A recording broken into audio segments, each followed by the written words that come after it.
চিচিঙ্গার সম্পূর্ণ অন্য ধরনের একটা রেসিপি আজকে আমি আপনাদের সঙ্গে শেয়ার করব। নমস্কার বন্ধুরা, সীমাস কিচেনে আপনাদের সবাইকে স্বাগত। আমি এইভাবে চেঁচে নিয়েছি খোসা। এবার আমি এটাকে এরকম গোল গোল রিং পিস করে কেটে নেব।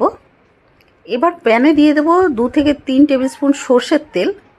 তেলটা গরম হয়ে এলেই আমি দিয়ে দিয়েছি 1 চামচ জিরা আর একটা শুকনো লঙ্কা, আর সঙ্গে 2টো মিডিয়াম সাইজের পেঁয়াজ কুচিয়ে রেখেছিলাম। পেঁয়াজ দিয়ে এবার ফ্রাই করতে হবে মিডিয়াম ফ্লেমে। ফ্রাই করতে করতে যখন পেঁয়াজের কালারটা এরকম চেঞ্জ হয়ে আসবে, তখন আমি দিয়ে দেবো আগের থেকে ভিজিয়ে রাখা, ওভারনাইট ভিজিয়ে রাখা ছোলা দিয়ে এবার আমি ফ্রাই করব। 1 মিনিট মতন ফ্রাই করার পরে দিয়ে দেবো কেটে রাখা চিচিঙ্গা দিয়ে আমি সঙ্গে সঙ্গে লিডটা লাগিয়ে দিয়েছিলাম, কারণ পরিমাণে এতটা বেশি যে নাড়ানো যায়নি, তা লিডটা লাগানোতে একটু কমে গেছে। এবার 1 মিনিট পরে লিডটা সরিয়ে আমি খুন্তি দিয়ে নেড়ে নিয়েছি, উপর থেকে নিচ পর্যন্ত এইভাবে ভালো মতো নেড়ে নিব। ফ্লেম কিন্তু বন্ধুরা আমাদের এখন মিডিয়ামে আছে।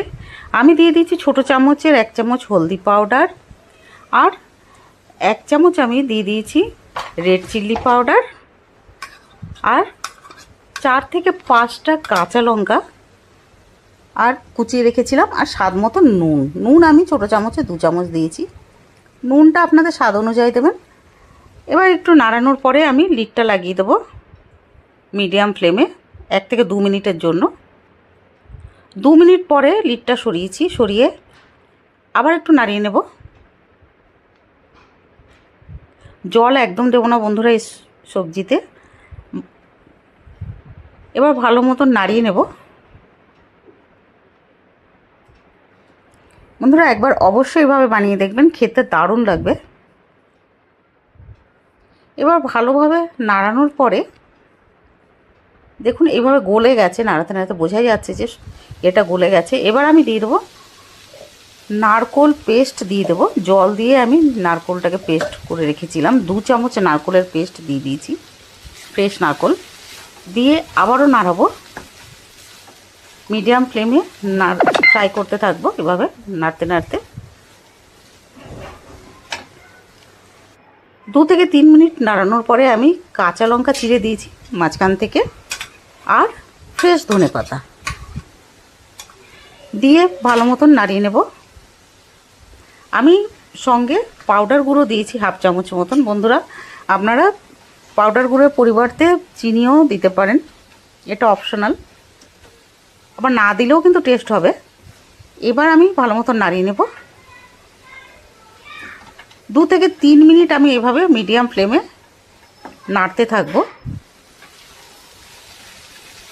একটা সুন্দর গন্ধ দেখুন বন্ধুরা নাড়তে নাড়তে বেরিয়ে আসবে, খুব সুন্দর গন্ধ। এই সবজিটা রুটির সঙ্গে, পরোটার সঙ্গে ভালো লাগবে, তাছাড়া গরম গরম ভাতের সঙ্গে দারুণ লাগবে খেতে।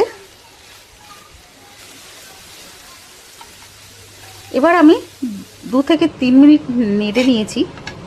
আমাদের তৈরি হয়ে গেছে টেস্টি চিচিঙ্গা রেসিপি সবজি। ভিডিওটা ভালো লাগলে প্লিজ লাইক, সাবস্ক্রাইব ও কমেন্ট করে দেবেন। আমি উপর থেকে কাঁচা লঙ্কা আর ফ্রেশ কোকোনাট দিয়ে আমি গার্নিশ করে নিয়েছি। ভিডিওটা দেখার জন্য থ্যাংক ইউ।